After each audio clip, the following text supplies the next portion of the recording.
deux passages dans la Bible, un dans l'Ancien Testament, un autre dans le Nouveau Testament, pour illustrer la bonté et illustrer aussi la miséricorde.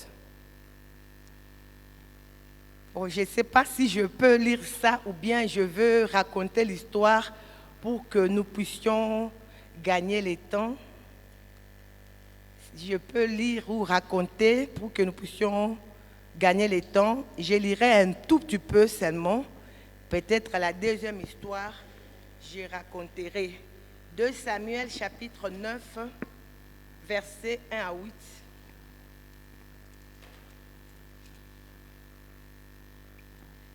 David demanda, reste-t-il encore un survivant de la famille de Saül? J'aimerais lui témoigner ma faveur. J'aimerais lui témoigner de la bonté par amitié pour Jonathan.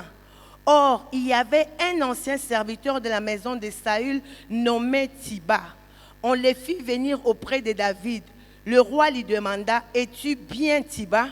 Il répondit, c'est moi ton serviteur. Puis le roi lui posa la question, reste-t-il encore quelqu'un de la famille de Saül?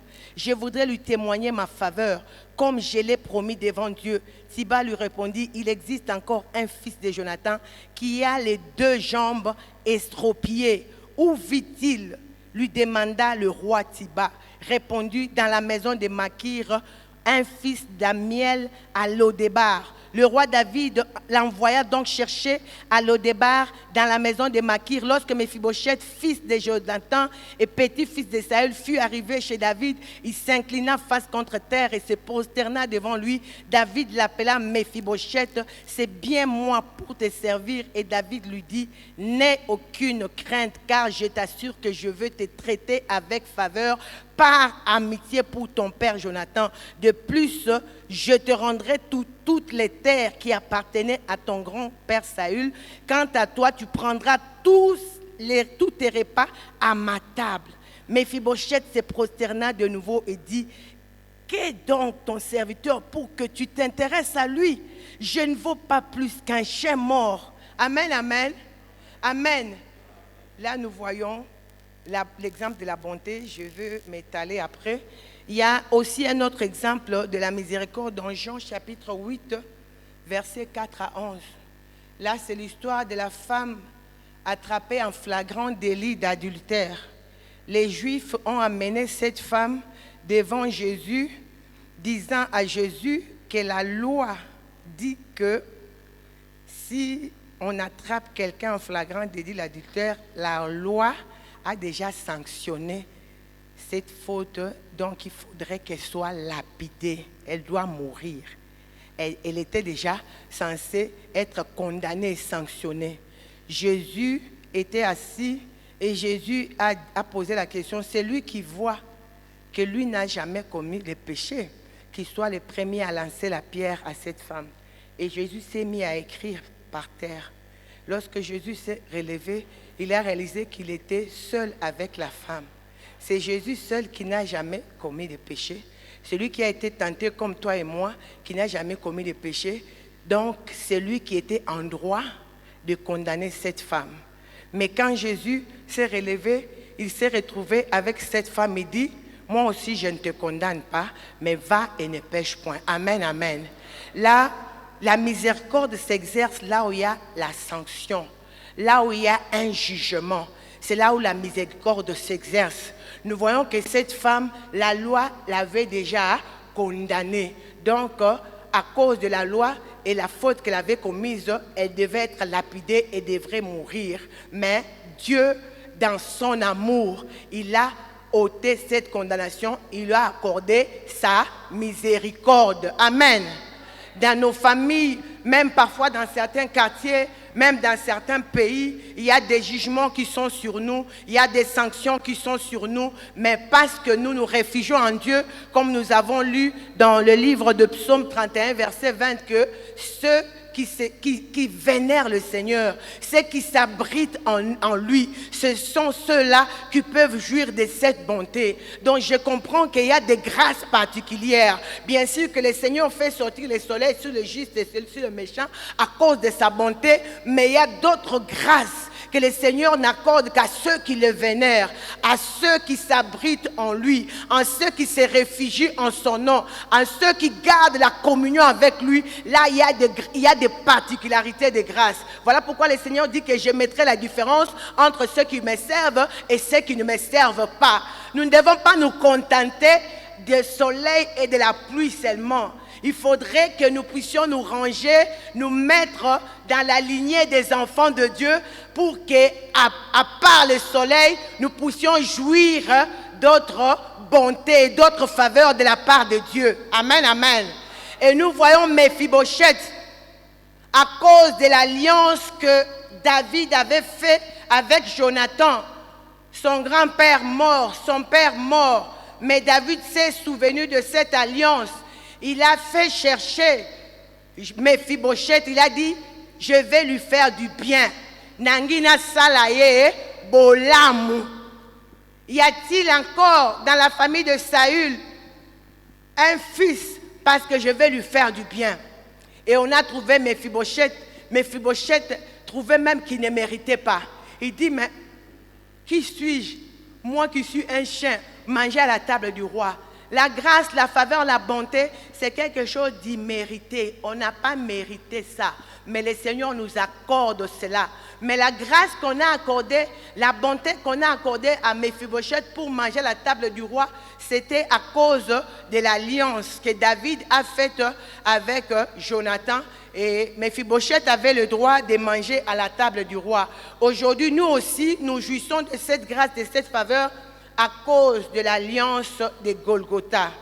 La Bible déclare que Jésus-Christ est le médiateur de la nouvelle alliance, édition de l'aspersion qui parle mieux que le sang d'Abel. Donc Jésus a fait alliance avec nous par son sang, en mourant sur la croix de Golgotha. Et à cause de cette alliance, le Père nous accepte dans sa présence. Nous avons accès au trône de la grâce. Et la Bible nous dit, approchez-vous donc du saint trône de la grâce, afin d'être secourus dans tous vos besoins et d'obtenir miséricorde, qui nous a accordé la grâce de nous approcher, qui nous a ouvert la porte de cette entrée, à avoir accès, c'est Jésus-Christ. Lui, le grand sacrificateur, le grand prêtre, le souverain sacrificateur. La Bible dit que dans l'ancienne alliance, il y avait le souverain sacrificateur qui entrait dans le Saint des Saints une fois l'an pour offrir pour le péché du peuple et pour son propre péché. Lui, il entrait dans les sanctuaires faits de mains des hommes. Mais Jésus-Christ est entré dans les sanctuaires faits par Dieu. Parce que le sanctuaire que Moïse avait construit, il avait construit à l'image du sanctuaire céleste. Et Jésus est entré dans ces sanctuaires comme sacrificateur. Il a offert pour nos péchés et non pour son péché parce que lui n'avait pas péché. Et lorsqu'il mourait sur la croix, la Bible déclare que le rideau qui séparait le lieu saint du lieu très saint avait été déchiré. Donc la grâce nous est accordée d'accéder au Saint des Saints. Nous qui n'avions pas droit aux alliances, nous qui étions étrangers aux alliances, aujourd'hui nous pouvons accéder. Aujourd'hui nous sommes appelés enfants et fils de Dieu. Aujourd'hui nous mangeons à la table du roi. C'est une grâce. La Bible dit que cette grâce est imméritée. Nous n'avons pas mérité cela, mais Dieu nous a accordé. C'est une grâce. Et je pense encore à cette femme qui avait l'enfant qui était tourmenté par le démon, la femme syro-phénicienne. Quand elle est venue se présenter auprès de Jésus pour dire « Ma fille est malade, est-ce que tu ne peux pas la guérir ?» Je saute des étapes. Jésus lui a dit qu'on ne donne pas les pains des enfants aux chiens. Et la femme a dit, oui, même si on ne donne pas aux chiens, mais les chiens, quand les enfants mangent, ils profitent des miettes. Amen, amen. Le premier jour, quand on a commencé avec la quinzaine, il y avait l'ancien vicaire qui avait parlé de ceux qui sont à l'intérieur. Quand la grâce déborde, ceux qui sont à l'extérieur profitent. Donc les chiens qui sont dans la maison du roi mangera mieux que les chiens qui sont ailleurs. Voilà pourquoi Méphibosheth c'est considéré comme chien, mais Dieu lui a accordé la grâce de manger à la table du roi. Donc, les seigneurs des seigneurs, à cause de l'alliance de Golgotha, il nous a fait devenir les enfants de Dieu. Nous mangeons à la table du roi de gloire. Nous mangeons, nous partageons avec lui. Et les miettes qui tombent, ce sont les petits chiens, les chiots qui en profitent. C'est-à-dire que un païen, celui qui ne connaît pas le Seigneur, peut profiter de la grâce de l'enfant qui mange à table. Parce que quand ça déborde, ça tombe et profite. Mais il ne faut pas se contenter de cela. Il faut manger à table. Et pour manger à table, il faut faire alliance avec Jésus-Christ. Il faut accepter Jésus comme son sauveur et son Seigneur personnel pour avoir accès à cette grâce. Bien-aimé, la Bible dit que sert-il à un homme de gagner tout ce monde et de perdre son âme. Jésus est venu, comme on nous a dit hier, chercher et sauver ceux qui sont perdus, afin que nous puissions manger à la table du roi. Nous ne devons pas nous contenter du soleil et de la pluie. Nous devons aller changer de niveau et de dimension. Amen. Le Seigneur nous appelle à changer de niveau, à changer de dimension. Amen, amen. Bien-aimé, Jérémie dit qu'il s'abreuvait du poison et de l'absinthe. Mais malgré qu'il s'abreuvait du poison et de l'absinthe, mais il se nourrissait aussi de la bonté de l'Éternel. C'est ce qui constituait l'antidote pour le guérir du poison et de l'absinthe. Parce que le poison tue. Et le poison tue l'âme. L'âme se nourrit de l'amour et de l'affection. Quand l'âme est en manque de l'amour et de l'affection, l'âme est blessée. Et ceux qui blessaient Jérémie n'étaient pas loin. C'était dans sa propre famille. C'était son propre peuple qui l'abreuvait du poison et de l'absinthe. Mais heureusement pour lui qu'il s'était réfugié en Dieu. Heureusement pour lui qu'il continuait à chercher la face de Dieu continuellement. Il cherchait la face de Dieu et il se nourrissait de cette compassion. Il se nourrissait de la miséricorde de Dieu. Il se nourrissait de la fidélité de Dieu. Il pouvait avoir de l'assurance. Il pouvait marcher tête haute parce qu'il se nourrissait de cela. Bien-aimés, lorsque nous sommes abreuvés que du poison et de l'absinthe, nous allons être aigris, désagréables à tout moment. Nous ne serons pas sûrs de nous-mêmes. Nous allons développer de l'amertume. Et nous pouvons même être méchants envers les autres et commencer à blesser les autres lorsque nous ne sommes abreuvés que de l'absinthe et du poison. Mais un secret, il y a beaucoup d'orateurs qui sont passés par ici, ils ont dit que la compassion, la miséricorde de Dieu, c'est un antidote contre le poison. Mais il faudrait que tu acceptes d'avaler ce comprimé, excusez-moi. Parce que si tu n'avales pas ça, l'absinthe et le poison vont tuer ton âme. Amen, amen. Le Seigneur a mis à notre disposition sa bonté et ses compassions. C'est de notre responsabilité d'avaler cela. Et la Bible dit que ces bontés et ces compassions se renouvellent chaque matin. C'est-à-dire que tu ne vas pas avaler, prendre la bonté d'aujourd'hui pour mettre cela au frigo afin de consommer ça demain. Non, ne fais pas comme les Juifs dans le désert qui prenaient la manne et gardaient les matins pour ne pas sortir aller ramasser. Ils trouvaient la manne qui pourrissait, qui se décomposait parce que Dieu avait dit qu'il allait donner ça chaque matin. Il en est de même de la bonté de l'Éternel. Il donne ça chaque matin. Tu ne dois pas te référer à la bonté d'hier. Tu ne dois pas te référer à la bonté des années passées. Il faudrait que tu puisses te nourrir de la bonté de Dieu chaque matin. Parce que quand tu te réfères à la bonté d'hier, je t'assure que tu vas expérimenter ce que les Juifs expérimentaient. Tu trouveras qu'elle est pourrie. Et puis, quand tu consommes ça, tu consommes de l'absinthe. Ça devient du poison encore. Donc, tu as besoin de te ressourcer en Dieu chaque matin et chaque jour. Parce que Dieu renouvelle cette bonté chaque matin. Il renouvelle cette bonté chaque jour de notre vie. Nous sommes donc témoins de la miséricorde de Dieu et de la bonté de Dieu. Hier, on nous a dit que nous étions des prolongements de Dieu. Amen. Le Seigneur nous a tellement rassasiés de la volonté, de la bonté et des compassions que nous devons dégager la volonté, dégager la miséricorde. Amen, amen. Pour être en mesure de dégager la bonté et la miséricorde, il faudrait consommer cela afin qu'elle puisse paralyser l'absinthe et le poison. Parce que si l'absinthe et le poison ne sont pas paralysés, nous serons en train de pourrir même notre environnement. Au lieu de produire la bonté, c'est la méchanceté, on est désagréable, on est en train de soupçonner tout le monde. Quand quelqu'un te regarde, il faut tout ça, c'est parce qu'en nous, il y a du poison. Mais quand tu es rempli de la bonté de l'Éternel, je ne pense pas que ces genres de regards vont t'affecter. Parce que tu es rassasié de l'amour de Dieu, de la bonté de Dieu. La bonté de Dieu te rassure. Parce que quand Jérémie parle, même quand Job parle, vous sentez que ce sont des gens qui ont de l'assurance. Job pouvait être malade, souffrir, les os se collent à sa peau. Il dit, quand bien même mes os se colleront à ma peau, je sais une chose, que mon Rédempteur est vivant. C'est de l'assurance. Quand on est assuré, on va communiquer de l'assurance. On ne donne que ce qu'on a. Quand tu es toi-même assuré, quand tu es toi-même rassasié de la bonté de Dieu, tu vas donner aussi cette bonté. Tu vas communiquer aussi cet amour. Mais quand tu es rassasié de l'absinthe et du poison, tu vas communiquer que du poison, tu vas empoisonner les autres. Amen, amen. Dieu nous a tellement aimés, son amour nous suffit. Amen. Même si autour de toi, on ne t'a pas donné de l'amour, tu peux venir te réfugier en Dieu. Le Seigneur t'aime d'un amour éternel.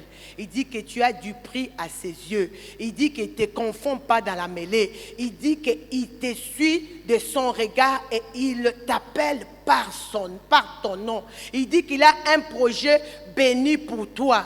Il dit qu'une mère peut-elle abandonner son fils, c'est-à-dire que c'est possible qu'une mère ou un père abandonne son fils, même dit des propos qui humilient l'enfant, qui briment l'enfant, mais lui dit, même si une telle chose arrivait, sache que moi je ne t'abandonnerai jamais, je ne te délaisserai jamais. C'est la nourriture que tu as appelé à consommer pour te rassurer. Là où tu es appelé à recevoir l'assurance, là où tu es appelé, l'environnement où tu as envoyé, on devait normalement t'encadrer, te rassurer. Mais même si on ne l'a pas fait, Dieu dit que sache que moi je ne t'abandonnerai jamais, moi je ne te délaisserai jamais. Tu as intérêt à te nourrir de la bonté de Dieu, de la grâce de Dieu, de la faveur de Dieu, afin que tu deviennes le matériel didactique de Dieu, afin que tu deviennes le prolongement de la bonté, le prolongement de la miséricorde de Dieu. Laisse le Seigneur guérir ton cœur. Laisse le Seigneur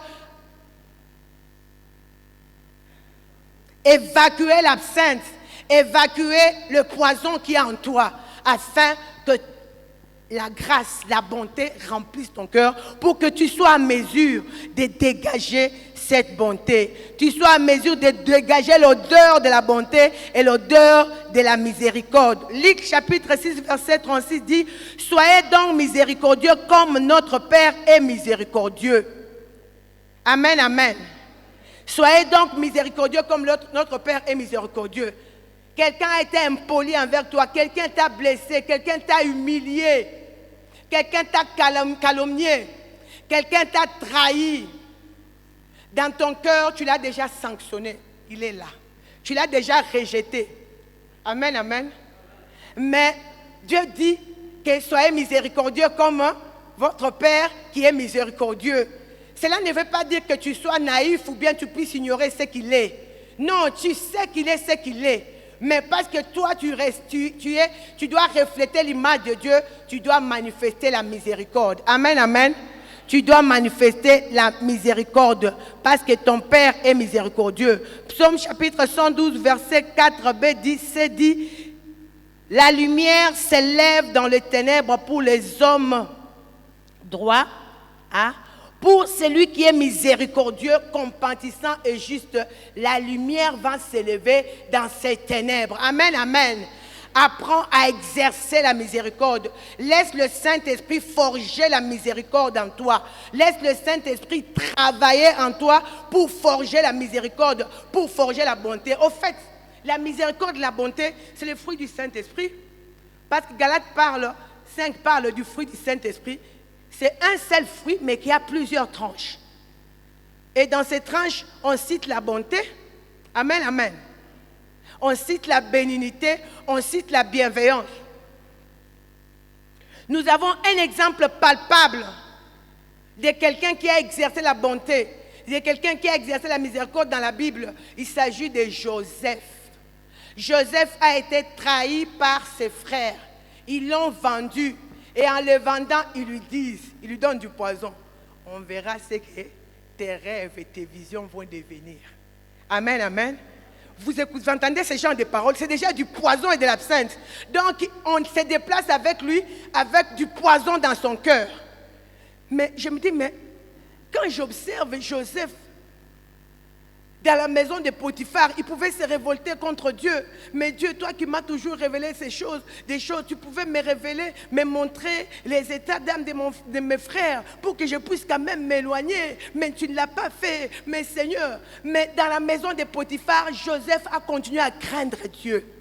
Lorsque cette femme de Potiphar l'a courtisé, Joseph n'a pas voulu aller avec cette femme.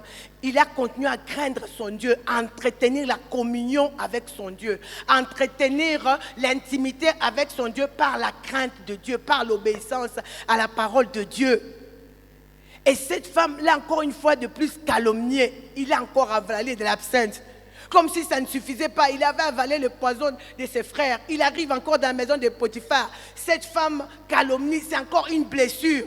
Raison de plus pour être aigri, pour être désagréable dans la prison. Mais il arrive dans la prison, ses collègues, ses co-prisonniers se réveillent, ils sont tristes, c'est lui qui les regarde. Mais pourquoi vous êtes assez triste? Tu t'imagines un esclave désespéré.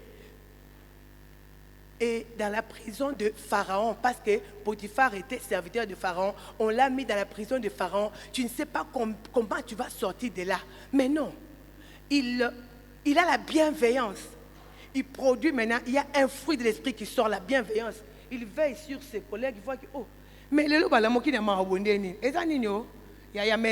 Moi, vraiment, je dirais que Seigneur, j'ai mes problèmes. Je ne sais même pas comment je fais sortir de cette situation. M'occuper de, d'ailleurs, eux, ils sont dans leur pays. Moi, je ne sais même pas si je vais pourrir ici. Non, au lieu de communiquer du poison, parce qu'il se nourrissait de la bonté de l'Éternel, de l'amour de Dieu, il produit maintenant la bonté. Il interprète, il écoute les songes de ses collègues et il se met à interpréter. Et pour montrer que Joseph avait de l'espérance, il a dit à ses prisonniers lorsqu'ils sortaient, ne m'oublie pas, parle de moi, Pharaon. C'est-à-dire qu'il n'avait pas perdu espoir. Il savait qu'il sortirait de là. Et qui nourrissait son espoir, c'était le Seigneur. Pourquoi? Parce qu'il vénérait le Seigneur. Pourquoi? Parce qu'il s'abritait dans le Seigneur. Et les bontés de l'Éternel se renouvelaient et nourrissaient ainsi son espoir. Il avait de l'assurance. Quand tu pouvais les regarder en face, tu ne peux pas voir quelqu'un qui est en train de déprimer, ou quelqu'un qui se sous-estime, ou quelqu'un qui marche non, il marchait la tête haute parce qu'il avait de l'espérance. Voilà pourquoi il pouvait échanger et être même la solution pour ses collègues. Amen, amen.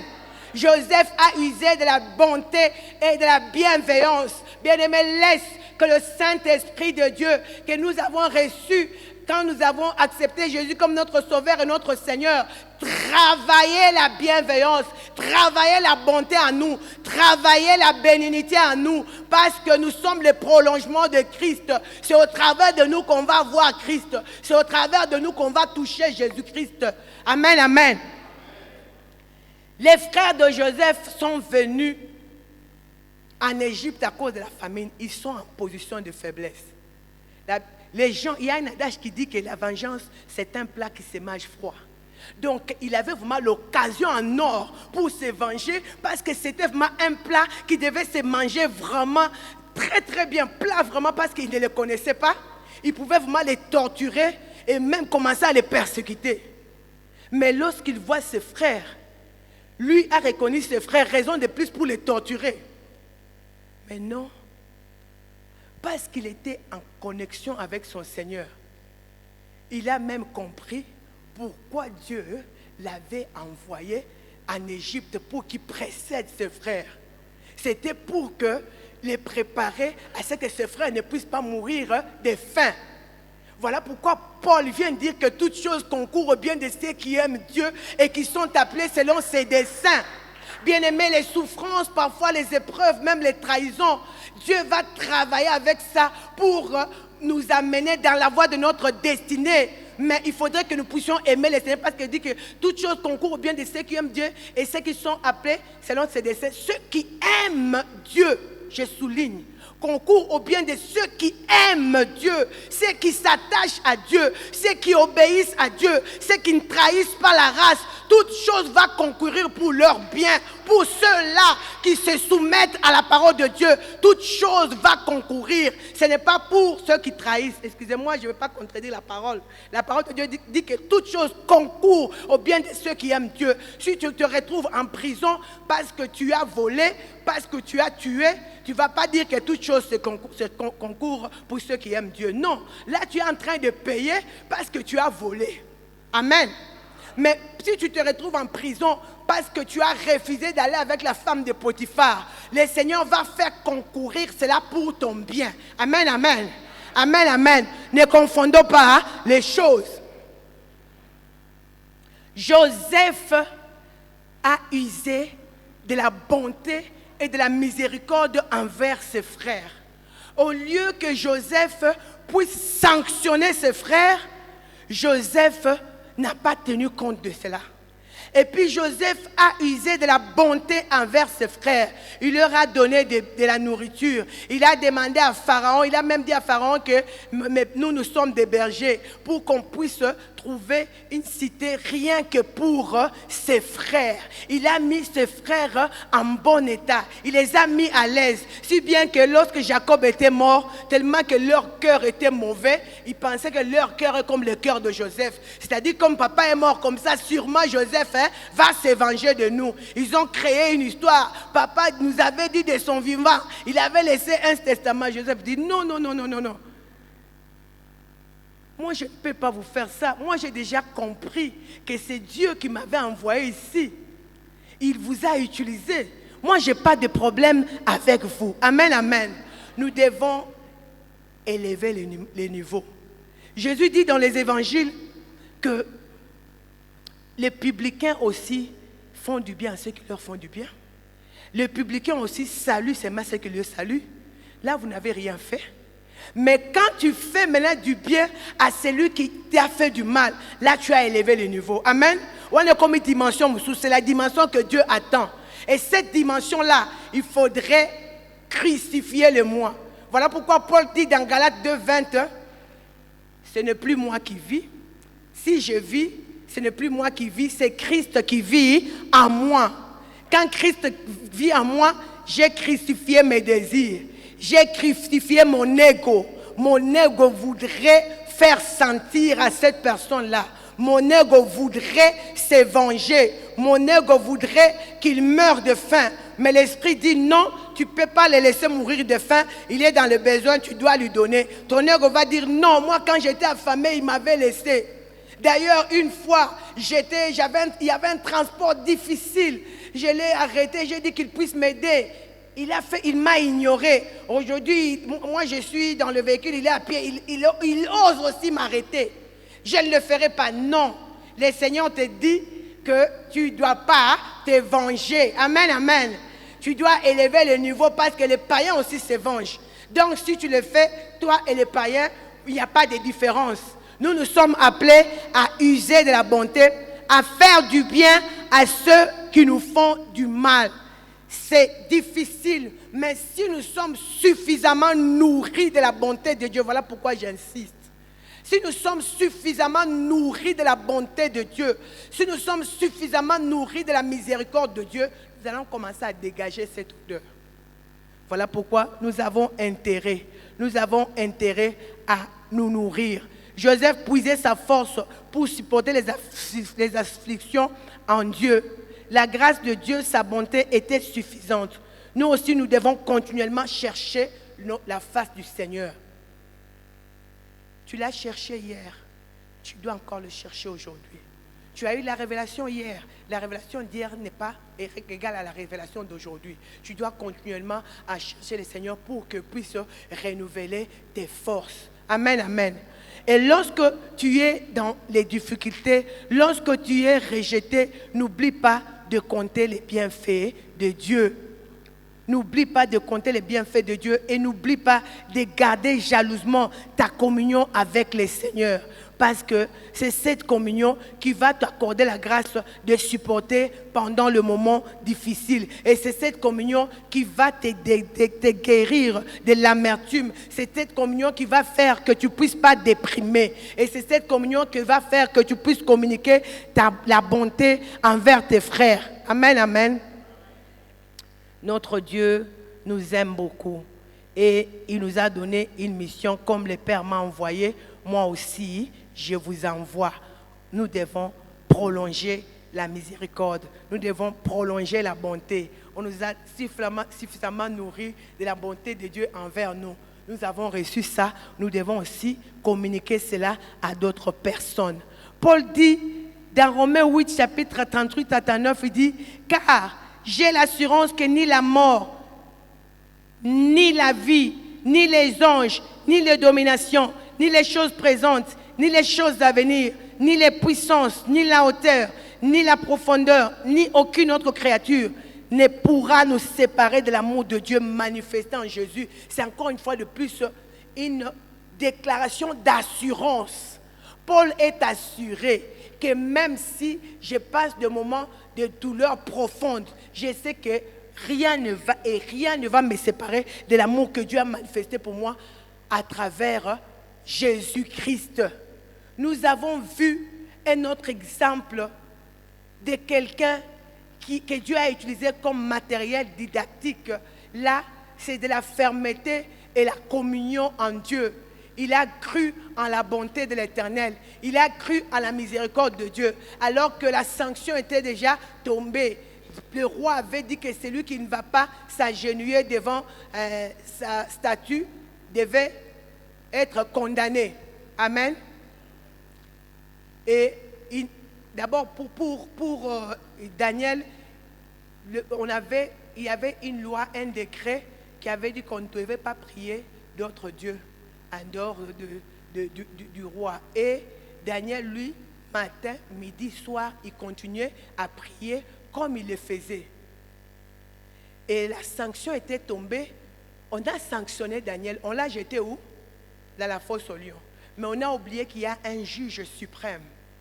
Hein? Il y avait le roi, non, qui a sanctionné. Le juge de cette terre avait sanctionné. Mais il y a un juge suprême. Lui, il a le pouvoir de tenir les gueules du lion et les empêcher de dévorer Daniel. Amen, amen. Quand tu restes ferme dans ta foi, quand tu gardes ta communion avec le Seigneur, même quand on te contraint à trahir Dieu, ça fait mal quand tu vois tes propres collègues avec qui vous travaillez, parce que tellement il avait la faveur du roi. Et cela a suscité des jalousies. C'est ainsi qu'ils sont allés pousser le roi à signer ces décrets. Donc la jalousie peut faire que nous puissions consommer de l'absinthe, de la trahison, parce que c'était ses collègues qui étaient à la base de ces décrets. Mais Dieu, dans sa souveraineté, a empêché au lion de dévorer Daniel. Et Daniel était utilisé comme un matériel didactique.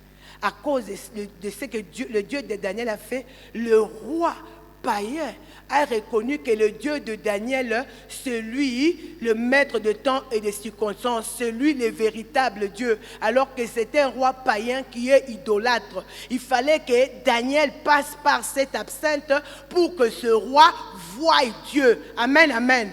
Ce roi réalisait qu'il y avait le lion de la tribu de Juda qui a neutralisé ces bêtes féroces. Amen, amen. Et au travers de la douleur et de ton épreuve, demeure ferme. Nourris-toi de l'espérance de Dieu, nourris-toi de la bonté, nourris-toi de la bienveillance de Dieu, afin que le Seigneur puisse t'utiliser comme un matériel didactique, afin que le Seigneur parle à quelqu'un. Peut-être nous pensons que nous prêchons que, parce que je suis en train de parler comme ça, la prédication c'est seulement quand je suis à la chair. Non, ta vie prêche. Daniel a prêché Dieu dans la fosse au lion, par son comportement, par sa fermeté. La Bible déclare que ceux qui connaîtront l'Éternel agiront avec fermeté. Daniel a prêché par sa fermeté et il a poussé le roi à adorer le Dieu de Daniel. Waouh! Regardez, c'est au travers de la souffrance, au travers de l'absence, au travers du poison, mais le poison qui n'a rien fait. Et cela a amené le roi à adorer le Dieu de Daniel. Bien-aimés, nous sommes entourés d'une multitude de témoins. Il y a des gens qui nous regardent de loin comme de près. Nous ne vivons pas pour impressionner les gens, mais nous vivons pour glorifier notre Dieu. Et lorsque nous cherchons à glorifier notre Dieu, c'est l'image de Dieu qui apparaît, c'est notre Dieu qui est adoré. Ce n'était pas Daniel qui était adoré, mais c'était le Dieu de Daniel qui était adoré. Amen, amen. On ne viendra pas t'adorer, on ne viendra pas m'adorer, mais on adorera le Dieu que je sers. On adorera que le Dieu que j'ai choisi de servir et j'ai choisi de m'attacher à lui, c'est ce Dieu qu'on adorera. Amen. Nous avons donc intérêt à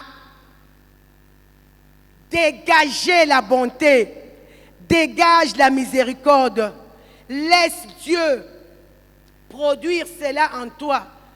Quand Paul dit que nous devons travailler pour notre salut, nous avons déjà reçu le salut, nous avons déjà accepté Jésus-Christ. Tu dois travailler en cela comment? En te laissant conduire par le Saint-Esprit, en laissant le Saint-Esprit produire ses fruits en toi. Il faudrait que tu puisses exposer ton cœur à la bonté de Dieu afin que tu sois guéri de ce poison. C'est à toi et à moi de coopérer. Vous savez que, moi je me rappelle quand j'étais petite, j'avais vraiment peur de la piqûre. Et quand on m'injectait la piqûre, j'ai piclé. Et quand je picle, quand on introduit on pousse la piqûre pour que les médicaments entrent dans le corps, les médicaments n'entraient pas. On devait me supplier, accepte un peu de te relâcher, relâche-toi un peu, relâche-toi pour que le médicament entre. Amen. Aujourd'hui, je suis venu dire à quelqu'un, relâche ton cœur. Relâche-toi, arrête de discuter avec Dieu, arrête de dire que ma douleur est très forte. Non, vous ne savez pas ce que j'ai enduré. Relâche-toi, laisse la bonté de l'Éternel pénétrer ton cœur. Relâche-toi, laisse la bienveillance de l'Éternel pénétrer ton cœur. Le Seigneur nous a bénis, il nous parle que de la bonté et de la miséricorde pendant 2 semaines, 15 ans. Il ne fait que parler de ça et il insiste. Et on n'a pas donné des sous-thèmes. Chacun vient avec son sous-thème comme le Saint-Esprit l'oriente. Et ce soir, je suis venu exhorter quelqu'un. Dégage. Amen, amen. Relâche-toi. Relâche ton cœur. Relâche ton cœur. Peut-être que tu es en train de discuter avec Dieu. Tu dis que ta douleur est profonde. Tu dis que peut-être tu es en train de dire ça. Mais le Seigneur te dit, relâche ton cœur. Consomme sa miséricorde. Laisse sa miséricorde pénétrer ton cœur.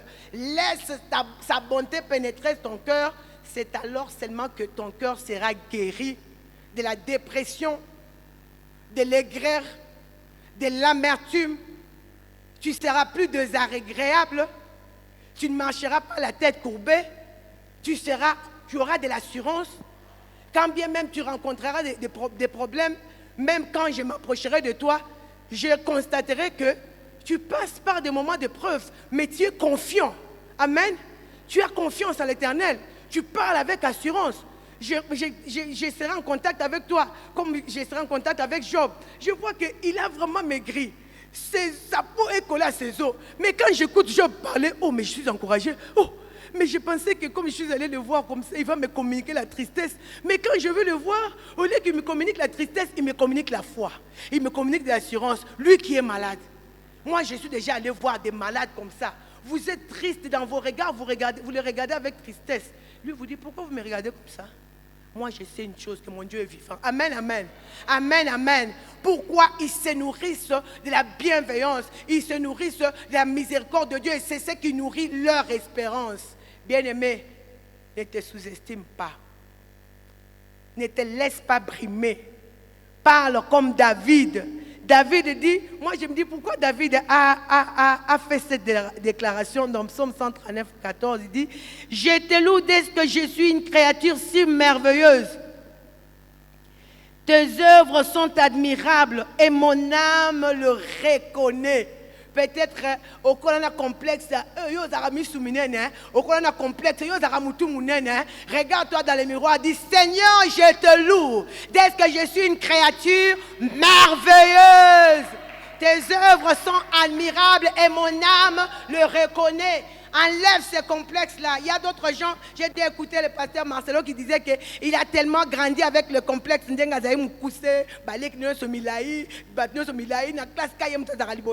Mais il a appris à accepter cela et il reconnaît qu'il est une créature merveilleuse. Amen. Parce que ces complexes-là peuvent aussi constituer un poison. Ça peut aussi constituer de l'absinthe dans ton cœur. Ça peut constituer une sorte de complexe. Mais le Seigneur veut te guérir de tous ces complexes. Parce que le Seigneur veut que tu t'épanouisses en lui. Le Seigneur veut que tu sois reconnaissant envers lui. Parce que lorsque tu as tous ces complexes, il te sera difficile d'adorer le Seigneur. Il sera difficile de reconnaître ce que Dieu est en train de faire dans ta vie jusque-là. Bien-aimé, que le Seigneur puisse nous aider à dégager notre cœur, non, nous détendre, nous relâcher le cœur afin que la miséricorde et la bonté puissent pénétrer en nous et que le Seigneur puisse nous aider par le biais du Saint-Esprit à laisser le Saint-Esprit travailler en nous. Ce n'est pas un travail qu'il fait seulement maintenant, c'est un travail de longue haleine et c'est là. Quand ça s'accomplit en toi, ça prouve que tu deviens mature. C'est ça, ça sera aussi la preuve de ta maturité. Amen. Paul dit que lorsque j'étais enfant, je parlais comme un enfant. Lorsque tu grandis dans le Seigneur, tu laisses la parole de Dieu agir en toi. Et lorsque tu obéis, tu laisses le Saint-Esprit te façonner parce qu'il est le divin potier. Il nous potèle, il taille l'image de Dieu en nous. Nous devenons matures. Et le Seigneur peut te faire confiance. Il peut te faire confiance comme il avait fait confiance en Job. Job, tu as vu, Satan, tu as vu mon serviteur Job. Amen, amen. Tu as vu ma servante telle. Regarde, nous avons tout la Job tolo. Nous avons confiance dans Job. Amen, amen. Pourquoi? Parce son cœur était rassasié de la bonté de l'Éternel. Son cœur était rassasié de la fidélité de Dieu et de la miséricorde de Dieu. Et c'est ce qu'il a soutenu pendant son moment d'épreuve et il en est sorti vainqueur. Je crois pour quelqu'un qui est en train de traverser un moment de preuve, un moment difficile, que si tu restes attaché à Dieu, si tu laisses le Seigneur te nourrir de sa bonté, si tu gardes ta communion avec le Seigneur, tu vas en sortir vainqueur et tu seras un matériel didactique, tu seras une référence. De la manière dont on parle de Job, on parle de Daniel, on parlera de toi. Jésus a dit pour cette femme qui était venue verser les parfums à ses pieds alors que Judas murmurait, mais ce parfum est coûteux, on pouvait vendre ça et donner aux pauvres. Jésus a dit, on parlera de cette femme. Amen, amen. Donc le Seigneur veut que tu sois une référence. Lorsque parfois je suis en train de prêcher ici, je donne ton exemple. Amen. Daniel était un homme de la même nature que toi. Jérémie était un homme de la même nature que toi. Amen. Job était un homme de la même nature que toi. Ils ont enduré en espérant, en comptant sur les bienveillances, les bontés de l'Éternel. Et Dieu les a fait triompher. Donc c'est possible aussi pour toi et pour moi. Parce qu'il n'a pas utilisé des extraterrestres. Il a utilisé des hommes comme toi et moi. Voilà pourquoi le Seigneur veut que ce soir, nous puissions relâche le cœur, afin que les bontés de l'Éternel pénètrent dans le cœur et te guérissent de l'absinthe et du poison. Amen, amen. Que Dieu bénisse sa parole.